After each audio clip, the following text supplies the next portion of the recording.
Hola Carolina, buenas noches, ¿cómo estás? Hola, profe, bien, sí, señor, y su merced. Bien, muchas gracias. Muchas gracias por asistir a este último encuentro. No lo vamos a hacer muy largo, sin embargo, pues sí es importante como abordar los temas que tienen que ver con la fase número 4, que es la que está en curso y que cierra en unas semanas. Entonces voy a compartir pantalla para presentar como, pues, los temas que se están abordando en esta.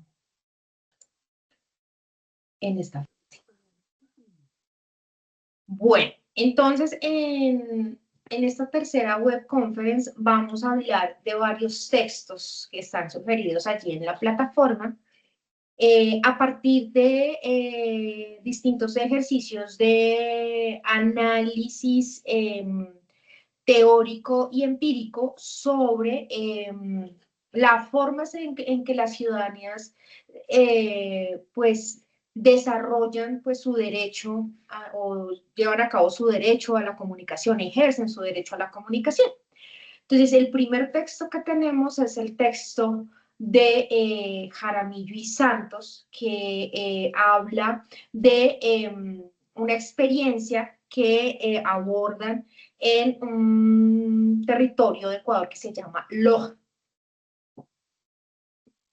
Entonces, el primer, el primer elemento que quiero como traer a colación sobre este texto es que, digamos que ellos recogen la importancia de la educomunicación, que recordemos es esta metodología, esta perspectiva teórica, epistemológica y metodológica que permite de alguna manera el diálogo, la articulación entre dos campos muy importantes como lo son la educación y la comunicación. ¿Para qué? Para poder lograr acciones de incidencia social. Entonces, aquí se habla de la educomunicación como una estrategia que puede posibilitar el ejercicio del derecho a la comunicación. Entonces, desde la perspectiva latinoamericana, son varios autores los que han hablado de la educomunicación, empezando por Paulo Freire, llegando a Mario Kaplun, Jesús Martín Barbero, Gabriel Kaplun, que es el hijo de Mario Kaplun, también aborda esta perspectiva. Pues lo que nos dicen es que esta perspectiva promueve ese diálogo y ese pensamiento crítico que busca propiciar la participación, ¿no? ¿Cuál es la finalidad de la educomunicación como estrategia? No me gusta mucho el término, pero digamos que se habla de empoderar a la ciudadanía, ¿no? Digamos que como que la ciudadanía se haga consciente se apropie más bien, una ciudadanía más apropiada de su entorno, más apropiada de sus cuestiones, pues las cuestiones que le afectan, ¿no? Y también es una estrategia que nos va a permitir fortalecer capacidades comunicativas, además de garantizar el ejercicio democrático de los derechos. ¿Por qué? Porque esta perspectiva de la educomunicación, pues justamente si lo decimos de manera muy sencilla y muy castiza, simplemente es poder volver la comunicación un proceso a través del cual podemos hacer pedagogía desde muchos lugares, ¿no? Para enseñarle a la gente, para informar y documentar a las personas sobre temas que pueden llegar a ser de su interés, para generar pensamiento crítico, como lo decía ahorita, ¿no? Los principios clave de la comunicación son la comunicación y la participación, ¿no? Y parten de esta propuesta que Paulo Freire digamos que instaló desde toda esta idea de la pedagogía crítica, de dejar de ver a la educación como un proceso vertical o como él lo llama, como una educación bancaria, en la cual, desde la cual el docente de alguna manera deposita de manera mecánica unos conocimientos en sus aprendices sin recibir ningún tipo de realimentación o de intercambio alrededor de esos conocimientos. Entonces, desde esa mirada crítica de esa educación bancaria que dice Paulo Freire, se promueve la idea de una educación mucho más participativa, más dialógica, ¿no?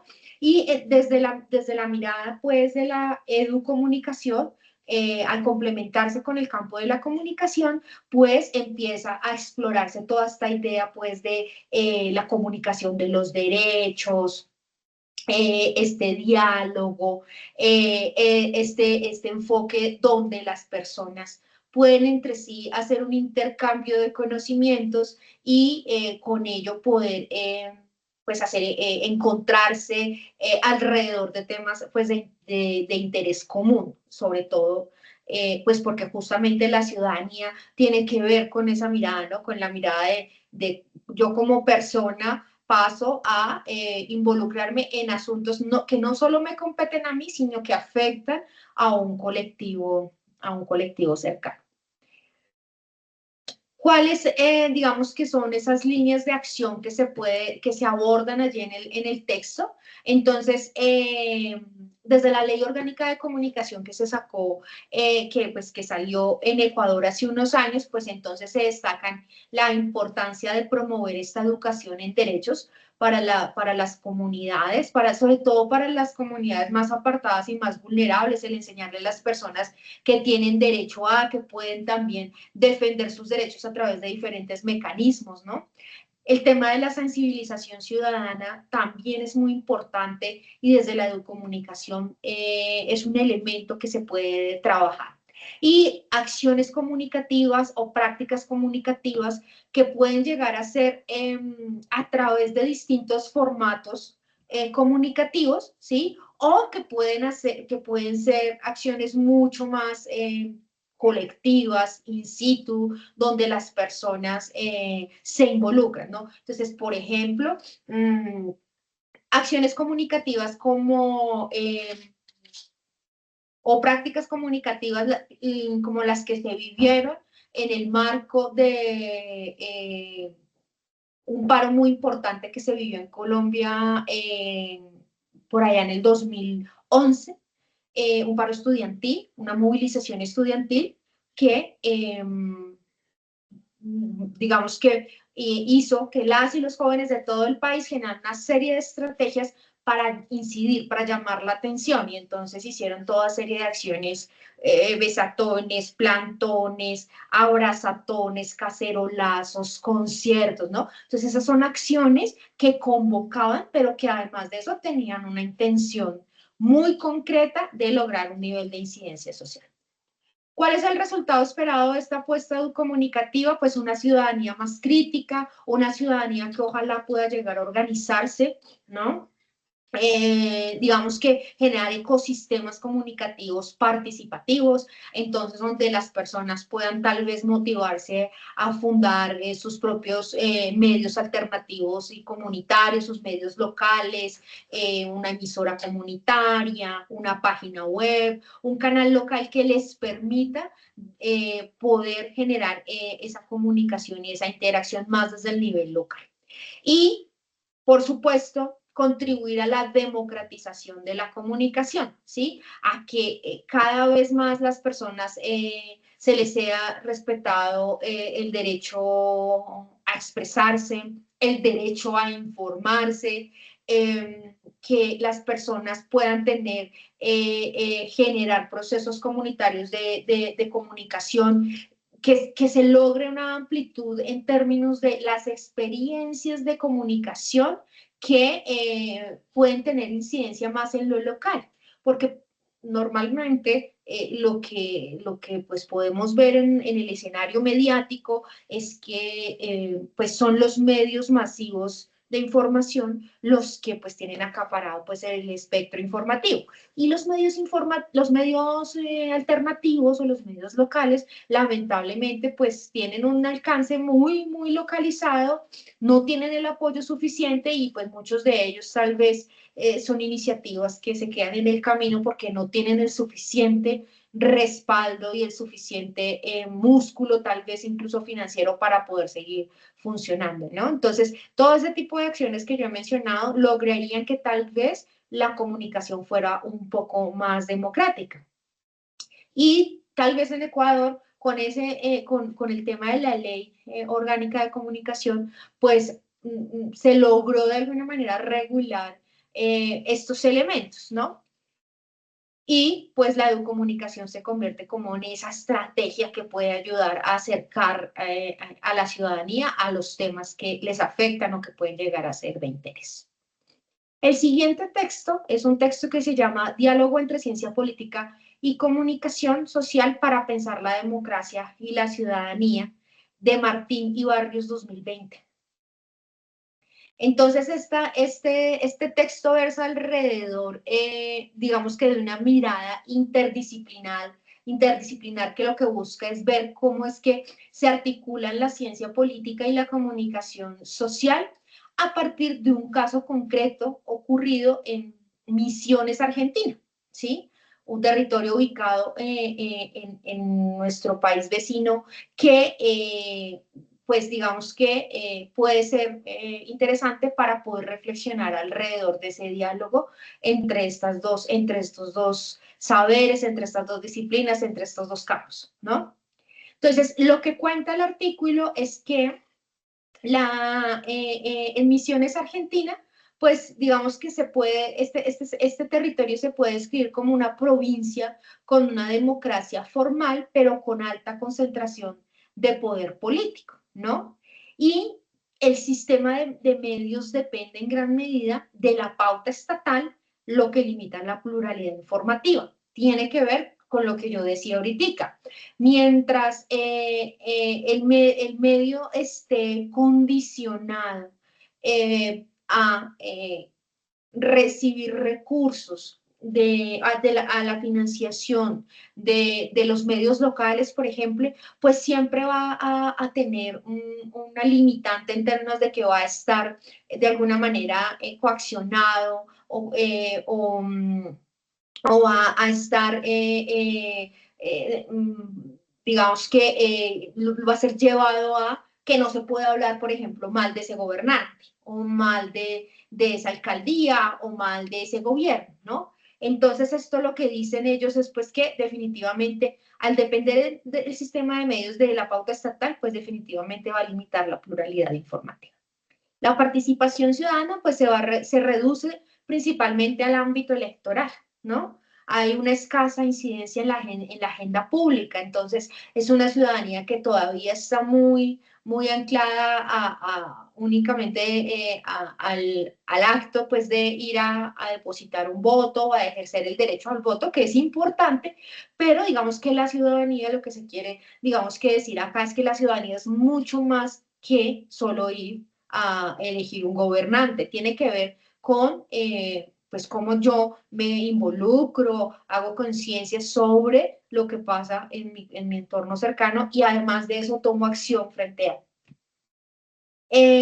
esta reducida participación, pues lo que va a debilitar obviamente es el derecho a la comunicación, pues porque al no haber interés, pues obviamente que no se van a generar iniciativas de comunicación, la gente de pronto tal vez no va a estar interesada en informarse en cuestiones que de pronto le puedan perjudicar o que le puedan afectar, ¿no? Y pues esto va a afectar, pues digamos que realmente un escenario de democracia. Entonces, lo que se puede decir es que mientras no haya una democratización real de la comunicación, difícilmente una sociedad puede llegar a ser realmente democrática.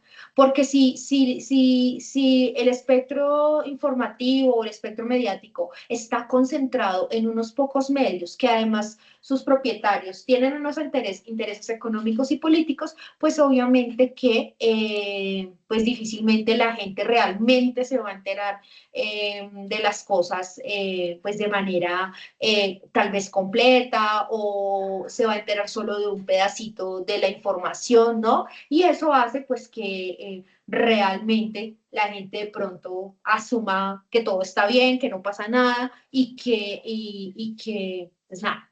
Entonces, que no hay que preocuparse por nada. Porque lamentablemente, pues muchos de los medios masivos de información lo que intentan es mantener el estado, pues el estado de las cosas, ¿no? El statu quo, que todo siga como está, para que la gente no pelee, para que la gente no pregunte, para que la gente no se movilice, ¿no?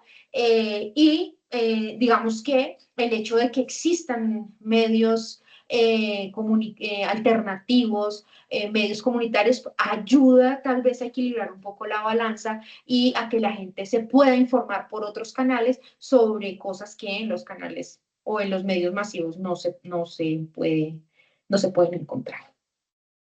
Entonces, pues obviamente que aquí nos hablan de unos elementos conceptuales muy importantes, ¿no? Entonces,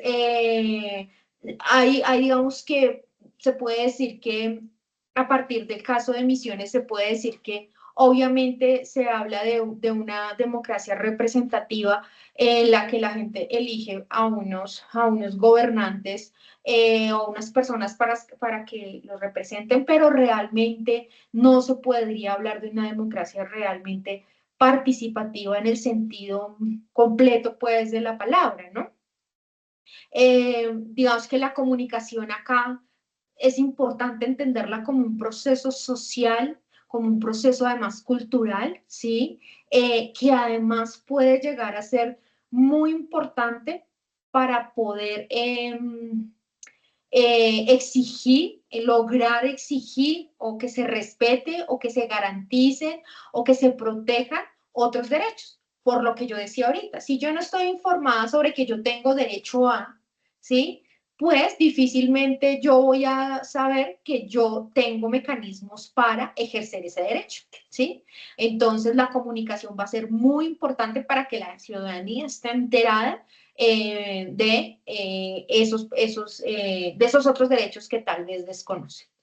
El hecho de la producción de sentidos compartidos, ¿no? La mirada culturalista de la comunicación nos habla de la idea de la producción de sentidos, entonces de cómo las comunidades o cómo desde de los entornos locales, pues la gente misma empieza a desarrollar sus propias acciones, empiezan a generar sus propias iniciativas de comunicación que puedan llegar a tener una incidencia para poder llegar a esos espacios de disputa simbólica y poder hacerle un contrapeso a estos grandes medios, ¿no? Entonces, entienden el concepto de ellos de la ciudadanía como la idea de los derechos políticos y civiles, pero además de eso la participación, que como lo decía ahorita, pues va más allá del voto, va mucho más allá del voto, ¿no? Tiene que ver también con un control y una exigibilidad, ¿no? Donde las personas están muy atentas a qué es lo que está pasando en el ámbito público, qué es lo que qué decisiones se están tomando que las puedan llegar a afectar, ¿no? Los medios de comunicación, entendidos como los medios masivos de información, sino que dicen ellos no solo informan, sino que tienen el poder o la posibilidad de habilitar a un actor social o de silenciar. ¿Cómo lo hacen? Pues en las formas en que presentan la información, en las formas en que hablan o no hablan de ciertos temas, en la forma en que en un hecho le dan más énfasis a un elemento que a otro, ¿sí? Por ejemplo, en el paro agrario del año 2013, ya hace 13 años, pasaba una cosa muy curiosa y era que los medios masivos de información lo único que mostraban era que la gente se había tomado las carreteras y que estaba bloqueando el paso de los carros por las carreteras de Colombia, y digamos que generaron todo un imaginario alrededor de los manifestantes o de las personas que se estaban movilizando de vándalos, ¿no? Nunca les preguntaron, o muy pocos medios les preguntaron por qué eran que estaban movilizándose, cuál era la razón que los llevaba a bloquear una vía nacional, ¿no? Y tienen ese poder de llevar el foco de la noticia o el foco de la información hacia el lugar que ellos quieren. Ese es el poder que ellos tienen. Construyen una agenda pública, ¿sí? Hablan de cuáles son los temas importantes y cuáles no, y los que no hablan son temas que para ellos ya están descartados. Y ellos van a tener, pues obviamente, una incidencia muy importante en la opinión pública, ¿no? Entonces es muy importante hablar y seguir insistiendo en la necesidad de defender el derecho a la comunicación, ¿sí? En alguna oportunidad yo hablaba con un líder comunitario de acá de Bogotá, de la localidad de Suba, que fue uno de los promotores de la política pública distrital de comunicación comunitaria, y él me decía, lamentablemente, la comunicación no es como algo que realmente uno creería que nace con uno, ¿no? Uno desde que nace está intentando comunicarse de muchas maneras, ¿no? Pero lamentablemente el derecho a la comunicación realmente no está dado, porque sí, ¿no? No es algo como que ya, yo ejerzo el derecho a la comunicación porque sí, porque viene conmigo, ¿no? Sino que lamentablemente ese derecho a la comunicación pues se ve de alguna manera coartado, se ve de alguna manera limitado cuando la ciudadanía no puede, por ejemplo, expresarse, cuando no puede generar acciones para comunicar, cuando es perseguido por ello, cuando es censurado en los distintos canales, por ejemplo, en las redes sociales, ¿no? Entonces es importante entenderla como un derecho humano fundamental, ¿sí? Que nos puede permitir el acceso a la información y la divulgación de información más plural, ¿no? Es una condición para que haya participación. Si no tenemos derecho a la comunicación, tal vez difícilmente podemos participar en los escenarios públicos. Es decir, entendida la comunicación más allá del medio, ¿no? De la herramienta, entendida la comunicación como acciones mucho más amplias, el diálogo, la interacción, el encuentro, el debate, esas son formas de comunicar y son formas a su vez de participar, ¿no? Entonces, el derecho a la comunicación, pues nos dicen ellos, nos van a dar unas bases para construir ciudadanías mucho más fuertes o una ciudadanía mucho más consciente del rol tan importante que cumple en el escenario público. Ahora tenemos el texto de Peña 2015, que se llama Participación Ciudadana a través de los medios de comunicación como legitimación de la democracia participativa en Colombia. Entonces, continuamos con la idea del derecho a la comunicación. Entonces, Peña nos habla de entender la comunicación como un derecho humano fundamental que nos va a garantizar libertad de expresión, va a reconocer la comunicación como un bien público, ¿sí? Como un bien que nos pertenece a todas y todos, ¿no? Está vinculado definitivamente a la idea de la dignidad humana. Si a mí hoy me censuran o no me permiten expresarme frente a X o Y cosa, a Y tema de interés colectivo, pues de alguna forma están también atacando mi dignidad como persona, ¿no? El acceso a la información plural, ¿no? La necesidad de que existan diversidades de voces, diversidades de medios, para que haya información más veraz y más contextualizada, porque eso no, va a evitar la concentración informativa.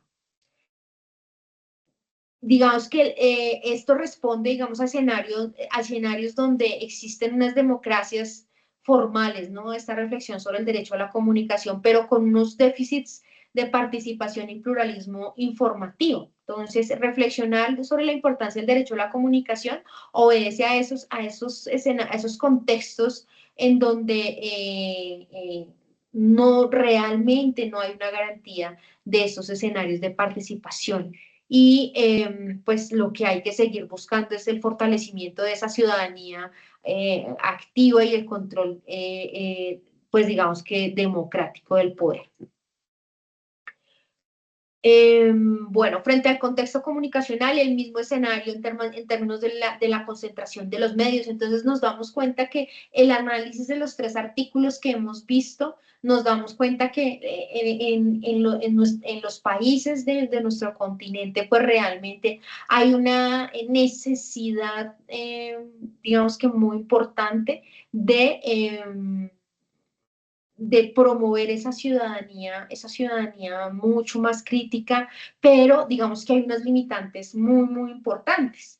En los años 80 del siglo pasado, en 1980 y pico, se emitió un documento muy importante que se llamaba el Informe McBride. Ese informe fue, digamos que reveló justamente todo ese escenario tan adverso en términos de la concentración mediática, de los monopolios, del tema de la transnacionalización, pues de la comunicación, en términos de cómo es que se mueven los poderes entre naciones en términos de la comunicación. Y revelaba un escenario bien, bien complejo y planteaba la necesidad de, de empezar a generar acciones para promover iniciativas que ayudaran en nuestros países a promover esa democratización. Lamentablemente ese informe fue censurado justamente por Estados Unidos y fue censurado porque no convenía a estos países poderosos justamente porque de alguna manera eso los iba a debilitar ese poder que estos países tienen sobre países como el nuestro, por ejemplo, ¿no? Entonces, y hay un profesor que se llama el profesor Javier Steinow, que es mexicano, y este profe coge ese informe nuevamente y lo revisa unos años después y resulta que se da cuenta que 25 años después la cosa seguía igual, o sea, para inicios de este siglo. Y si revisamos ahorita, pues yo creo que el escenario no ha cambiado mucho. Entonces, particularmente desde la academia, pues se ha surgido en el continente un llamado pues a reconocer la importancia del derecho a la comunicación, ¿no? A construir esas ciudadanías mucho más críticas, más organizadas y más participativas. En Colombia en los últimos años, digamos que se dio una serie de eventos y de situaciones que de alguna manera mostraban el interés de la ciudadanía por movilizarse alrededor de temas de interés colectivo, ¿no? Pero no solo en las redes sociales, porque ese es otro elemento que es muy importante tener en cuenta. La gente asocia participación con ponerse a pelear en redes sociales sobre un tema, y no, la participación real se da cuando usted se involucra, usted sale, usted va y conoce sobre el tema, va y se organiza o va y asiste a una reunión sobre el tema que a usted le interese o sobre el tema sobre el que se esté movilizando, donde usted va mucho más allá, ¿no? Digamos que se habla del concepto de las ciudadanías digitales, pero digamos que en nuestro país, por ejemplo, casos como el de la ola verde que se dio en el año 2010, pues muestran que realmente el concepto de ciudadanía digital, pues no es como tan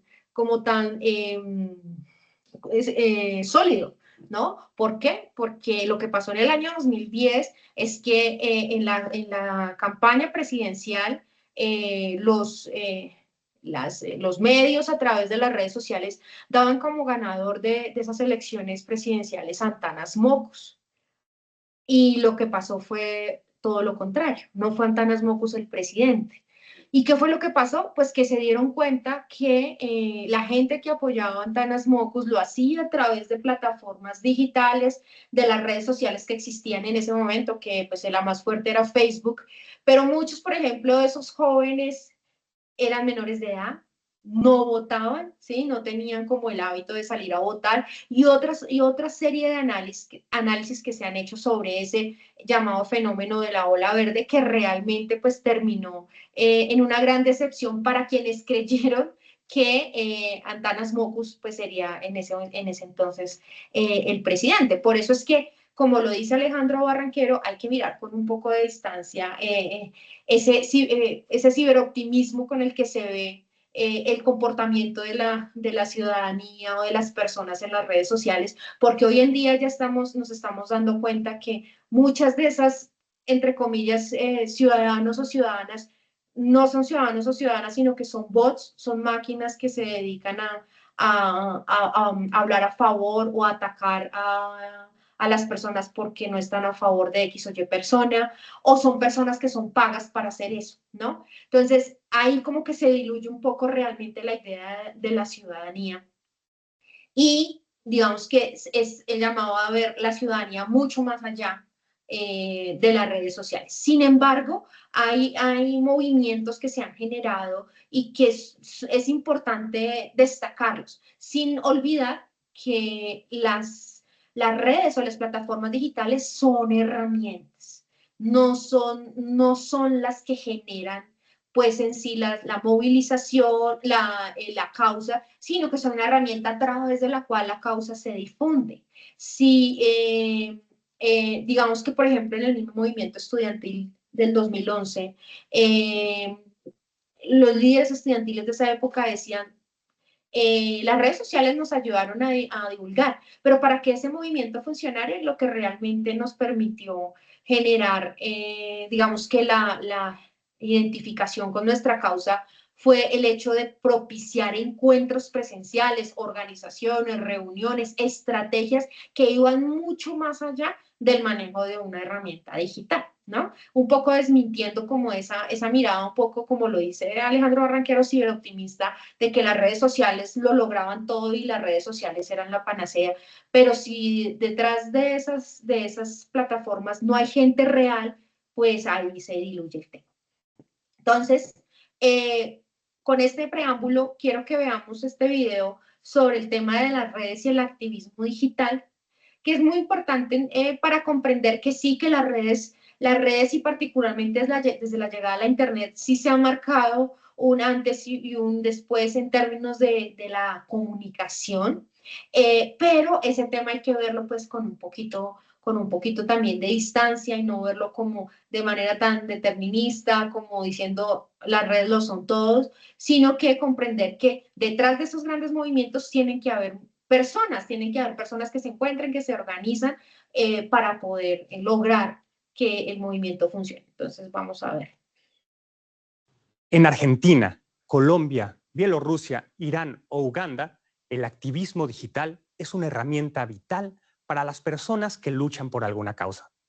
Pero ¿cómo se crea una protesta digital exitosa? Conversamos con varios activistas sobre sus historias y motivaciones. Este es nuestro tema de hoy en Enlaces. Bienvenidos.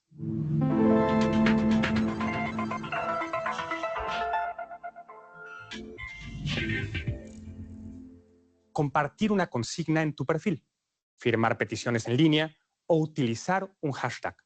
La protesta digital es una forma muy eficaz de apoyar una causa y reunir a personas con ideas similares. Además, los estudios demuestran que este ciberactivismo va más allá de lo superficial. Lo vimos con Black Lives Matter o Me Too. Cada vez son más los movimientos que tienen su origen en Internet. Tienen tanto éxito ahí que se pasan a las calles. Y las mujeres muchas veces se ponen en primera fila. Por ello, a menudo son atacadas y amenazadas de muerte. Pero no se rinden, como la joven política argentina Ofelia Fernández. Voy a decir lo que más les moleste, porque en definitiva yo puedo no estar haciendo nada, no estar diciendo nada, que van a inventar una declaración, manipular un video. lo que puedo hacer es dejar de ser su víctima y ser su enemiga, ser su adversaria. O sea, eso es lo que decidí ahora. Y Ofelia no es la única que no se calla. Muchas campañas creadas por mujeres han ganado mucha atención en los últimos años. Por ejemplo, está el hashtag #MeToo, con el que numerosas mujeres han denunciado agresiones o acoso sexual en su día a día. El movimiento #MeToo ha logrado que hombres de la alta esfera hayan perdido sus puestos de trabajo y que algunos países hayan endurecido sus leyes para proteger a las mujeres. Pero sobre todo, lo que se ha ganado es conciencia sobre este tema. Otro ejemplo es la positividad corporal en Instagram. Este movimiento apuesta por mostrar los rostros y los cuerpos tal cual, sin filtros y con todas sus imperfecciones. Su mensaje: todos los cuerpos son bellos. En el debate sociopolítico, Internet ofrece a los activistas de todo el mundo muchas oportunidades de participar y crear redes. Les presentamos a dos mujeres que se han enfrentado a los gobernantes de sus países: Masih Alinejad, de Irán, y Tatiana Kurbat, de Bielorrusia. Hasta el día de hoy, Alexander Lukashenko continúa presidiendo Bielorrusia pese a haber perdido las elecciones en 2020, en unos comicios que se consideran amañados. Tatiana Kurbat y su equipo de la plataforma Golos publicaron pruebas de este fraude.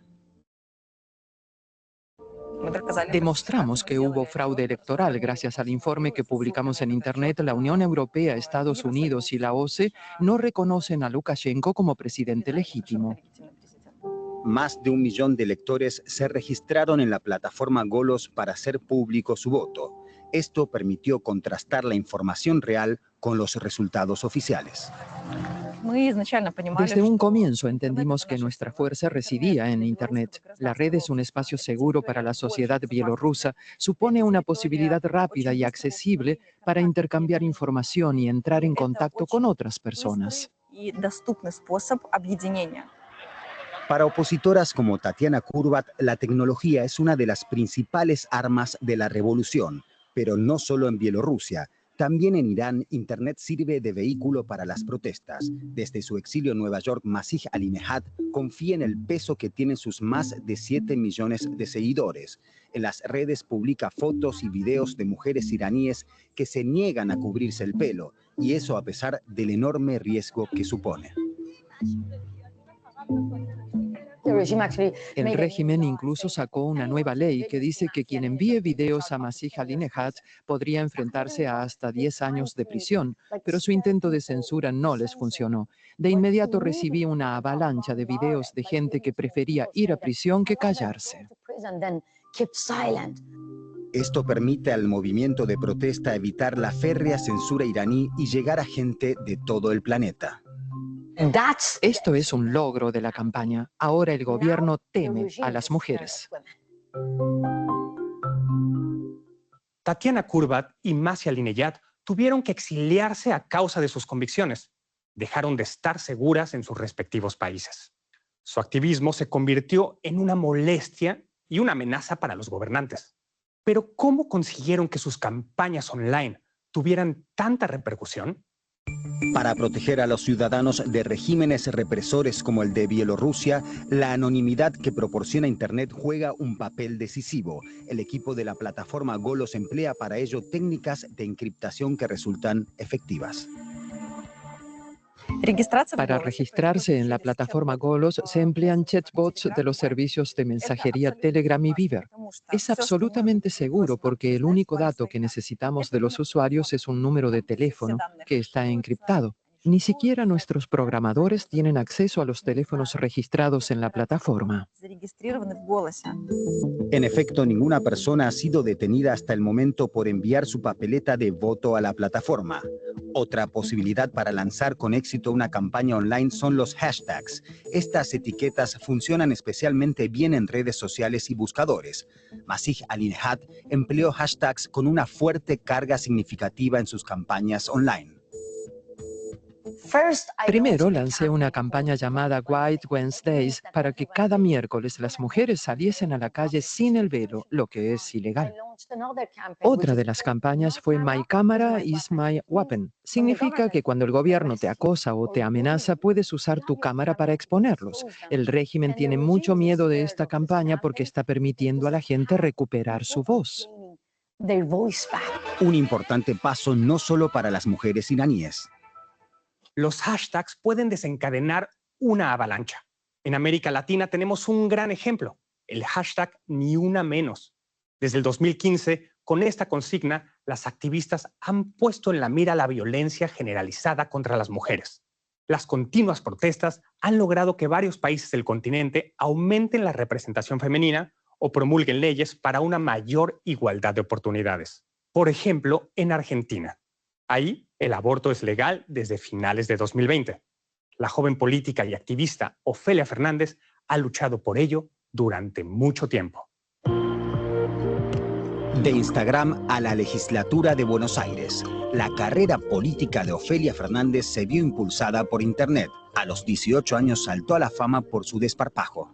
En primer lugar, estamos yendo contra esta reforma que nos parece antieducativa. No, pero eso es el reclamo. Espera. Nosotros queremos. Chiquita, el reclamo está todo bien, se entiende. Chiquita, no me diga. Ese momento fue decisivo para su trayectoria política. En el momento el conflicto educativo seguía, entonces estaba muy contenta, sobre todo por eso, digo, por decir, bueno, se está viralizando y pensaba que era muy momentáneo. Lo loco fue ir darme cuenta de que eso iba a ir ascendiendo y ascendiendo y ascendiendo. Hoy cuenta con casi 1 millón de seguidores en sus redes sociales. Su popularidad en Internet le sirvió para su campaña por el derecho al aborto. Se viene diciendo que el aborto clandestino existe y mata. Mujeres pobres y varones trans están muriendo. Haciendo uso del activismo digital, contribuyó a que el Senado argentino aprobase en 2020 la ley que legaliza el aborto, su primer gran éxito político. Cuando se aprobó la ley, Ofelia Fernández tenía apenas 20 años. Me quito el sombrero. Pero este éxito también tiene su lado oscuro. Las mujeres que defienden sus convicciones en Internet se convierten en blanco de discursos de odio, sobre todo por parte de los hombres. Internet puede ser un lugar aterrador y tóxico para las mujeres. No es ningún secreto que la misoginia y los abusos prosperan en las plataformas de redes sociales. Así lo resume la experta en derechos humanos, Asmina Drodia. Las que se ven especialmente afectadas son las periodistas. 1/3 de ellas se ha planteado dejar su trabajo en consecuencia a los insultos y amenazas en línea. Esto según un estudio de la International Women Media Foundation. Y lo mismo aplica para las mujeres exitosas en la política. También Ofelia Fernández, la política argentina, conoce esta problemática. Los insultos y amenazas por Internet son parte de su día a día. Me pone, sos nefasta, pendejita, mereces ser violada en manada y después descuartizada, pero sos tan fea que nadie tiene las bolas para hacerlo, hija de mil puta. En plena pandemia, donde trabaja casi todo el tiempo frente a la pantalla, no le resulta fácil ignorar este tipo de comentarios. Terminaron de desacomodarme la autoestima en muchos niveles. En fin, uno físico, pues te están diciendo cosas horrendas todo el tiempo. En uno más psicológico, como de paranoias que te siembran. Ofelia Fernández no es la única. Las mujeres que se atreven a defender su opinión en público están expuestas a grandes peligros. De ahí que la bielorrusa Tatiana Kurbat tenga que vivir en el exilio, al igual que la iraní Masih Alinejad. Pero ni siquiera en su exilio están seguras. Mi vida ha cambiado dramáticamente. Fueron por mi familia. Interrogaron a mi madre y encarcelaron a mi hermano durante 2 años.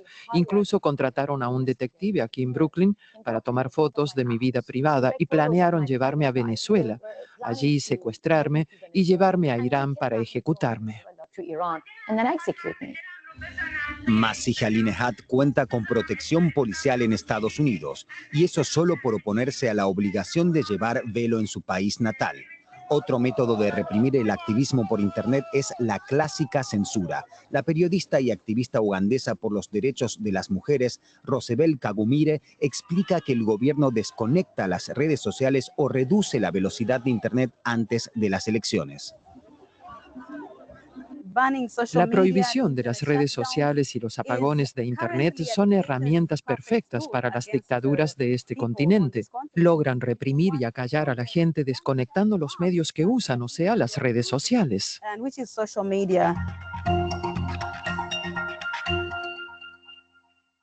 Lo vimos en Kazajistán, cuando el gobierno cortó el acceso a Internet durante las protestas en enero de 2022. Al mismo tiempo, en Burkina Faso se restringió el acceso a Facebook y a WhatsApp. Y por desgracia, este no es un hecho aislado.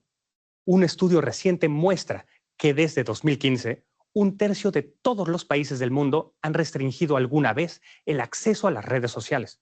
El objetivo, evitar que la oposición pueda coordinarse. Así que el único remedio para muchos es el exilio. Este fue el caso de la periodista de Uganda, Roosevelt Kagumira. Ella vivió en Senegal durante meses para poder tener acceso libre a Internet.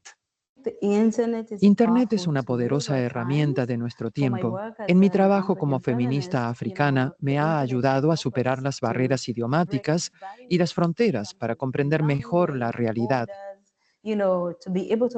Como ayer mismo estaba en Twitter cuando de repente me encontré imágenes de mujeres de Sudán del Sur protestando en las calles de Juba. En su página africanfeminism.com, la periodista ugandesa recopila informaciones de este tipo sobre acciones llevadas a cabo por mujeres. Junto con otras 30 autoras emplea esta plataforma online para documentar su lucha por conseguir más derechos.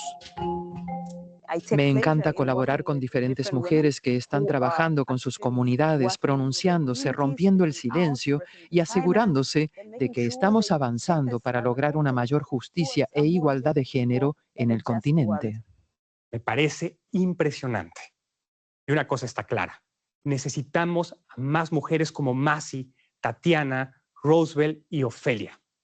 Y ellas también necesitan de nuestro apoyo para que las cosas cambien en línea y fuera de ella. Y así nos despedimos del Enlaces de hoy. No olviden dejarnos sus comentarios. En YouTube nos encuentran como DW en español en la lista. Bueno, Carolina, me gustaría escucharte sobre qué opinión te merece el video y cómo lo relacionas con lo que yo he venido compartiendo sobre la idea de la ciudadanía y la necesidad de promover una ciudadanía más activa, como lo llaman algunos teóricos.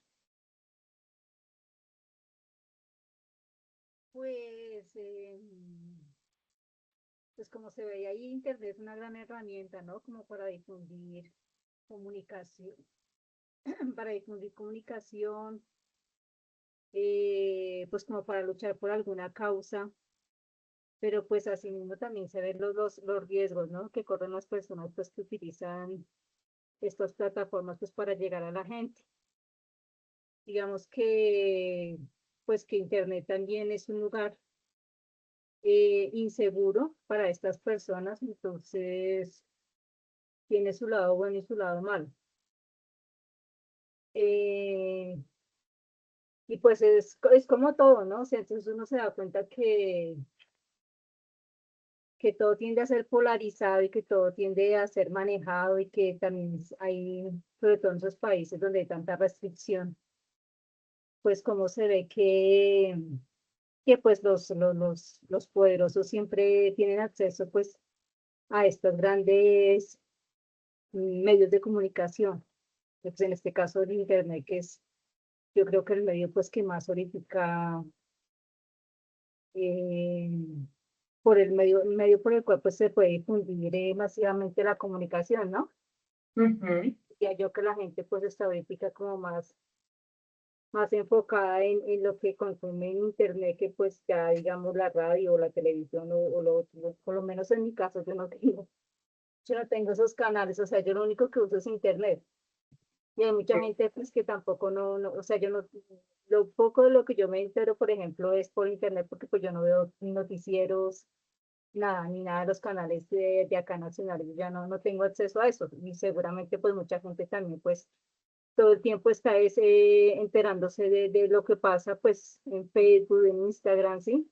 En Twitter, bueno, todas esas plataformas que existen, entonces pues como todo tiene su lado bueno y su lado malo, pero pues uno sigue viendo pues que la comunicación sigue teniendo como ese limitante de que pues es como limitada, ¿no? Limitada por los gobiernos, por los poderosos, por los que controlan pues estas plataformas y estos medios de comunicación.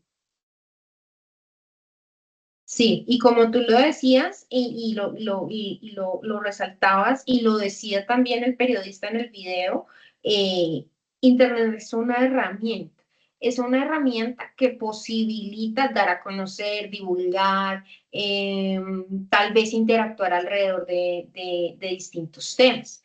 Pero todos esos casos que nos presentaron muy interesantes sobre estas mujeres que decidieron pues dedicarle su vida a un activismo que va más allá de lo digital, porque su activismo va más allá de lo digital. Y ahí es donde realmente se pasa del activismo a un ejercicio real de la ciudadanía, porque se comprometen de manera tal que están dispuestas incluso a arriesgar su integridad para, digamos que, lograr un bien mayor, ¿no? Entonces, la herramienta se vuelve importante, pero la causa no se materializaría de manera real si la gente, por ejemplo, no tomara la iniciativa de salir como las mujeres en Irán que salen a hacer su protesta quitándose el velo y tomándose fotos y protestando contra esa medida del gobierno, ¿no? Se quedaría simplemente ahí en el ámbito de lo digital. Entonces, se vuelve ciudadanía cuando la gente toma acción, ¿no? Y también nos muestra la cara de la necesidad de unas apuestas de comunicación mucho más críticas, que divulguen, que muestren, digamos, que muestren unos ejercicios de investigación más rigurosa alrededor de los temas, como el último caso de la chica africana que se solidariza con una causa y desarrolla procesos de comunicación para visibilizar, pero visibiliza unos procesos de acción, unos procesos de movilización ciudadana organizada que sale a las calles a pues ejercer su ciudadanía y a manifestarse frente a eso que no les, que les afecta, les incomoda, que quieren cambiar, ¿sí? Y digamos que allí la comunicación es muy importante, pero digamos que un poco el llamado es a no olvidar que de todas maneras la plataforma es una herramienta que además, pues como toda plataforma y como tú lo decías, la Internet pues también tiene unos dueños. Las grandes plataformas de Internet como Google, Instagram, Facebook, tienen unos propietarios que tienen unos intereses económicos y políticos, que tienen unas ideologías, algunos más públicas, otros no tanto, y que eso va a determinar la forma en cómo pues se dan casos tal vez de censura de personas, por ejemplo, en las plataformas digitales pues, que logran de alguna manera no acallar por todo, del todo, perdón, a la persona que está denunciando X o Y cosas, sino generando acciones para que, por ejemplo, su video no tenga la visibilización que debería tener, ¿no? Y esas son digamos que, diversas estrategias que ya algunos activistas denuncian a través de las mismas plataformas. Bueno, entonces, pues digamos que ya con esto cerramos como el tema conceptual y pasamos al desarrollo de la fase número 4, pues que está ya a 10 días de cerrar, ¿no? Entonces, No sé cómo te ha ido a ti con tu compañera, si se han podido poner de acuerdo con el desarrollo de la actividad. No, profe, pues sí, no he hablado con ella. Pues digamos que hasta hoy volví a como entrar a la plataforma y dice que no había podido, entonces yo creo que ya mañana le echo un ojo y le comunico con ella a ver cómo nos organizamos. Sí, bueno, entonces es importante como que se sienten a mirar, porque recuerda que deben seleccionar una problemática o un nudo comunicativo, el nudo comunicativo abordado previamente, que es el que ustedes vienen trabajando de la situación que ocurre en el municipio de Los Patios, en Norte de Santander. Pero además de eso, lo que ustedes deben hacer es coger un caso internacional que tenga características similares, ¿sí? Utilizando pues fuentes confiables, artículos, informes, bases académicas y haciendo como un ejercicio de análisis comparativo donde van a identificar como esos puntos de encuentro y esos puntos como de divergencia, ¿no? Los sujetos involucrados, los medios y estrategias comunicativas utilizadas, los tipos de exclusión o participación que se dan allí en este conflicto, el impacto simbólico, ético y político de ese conflicto, ¿no? Y una vez ya tienen eso, pues van a elaborar un producto digital que digamos que la explicación más completa está en la guía de la fase y desarrollan una justificación breve donde se indique por qué eligieron esos contextos, qué se aprendió de ese análisis como de contraste y qué mensaje se desea transmitir. Entonces deben elaborar eso, un producto comunicativo donde pues evidencien ese análisis que se desarrollan sobre los dos casos, ¿vale? Bueno, pues, Entonces te invito a que contactes a tu compañera Lady, creo que se llama la compañera, que se pongan de acuerdo y pues digamos que invitarlas también a compartir en el foro. Yo sé que en estas actividades cuando hay tanto tiempo, pues solemos dejar como para las últimas 2 semanas o la última semana la participación, pero la idea es que podamos ir haciendo pues un diálogo allí, así sea una vez a la semana, que podamos ver ustedes qué han encontrado, qué elementos van identificando, qué producto van a hacer, bueno. Entonces, ya nos quedan 2 semanitas, entonces, pues, motivarlas a que se puedan poner en contacto y elaboren la actividad. Entonces, pues, eso, si no tienes preguntas, pues, eso sería todo por este último encuentro. Agradecerte por tu participación. Yo voy a seguir muy, muy pendiente ahí a través del foro, a través del correo, de cualquier inquietud que tengan. Y pues ya quedaría pendiente la fase 5, que es como la fase de cierre del curso, que es como la evaluación final, pues, del curso. Entonces, pues, si no tienes preguntas.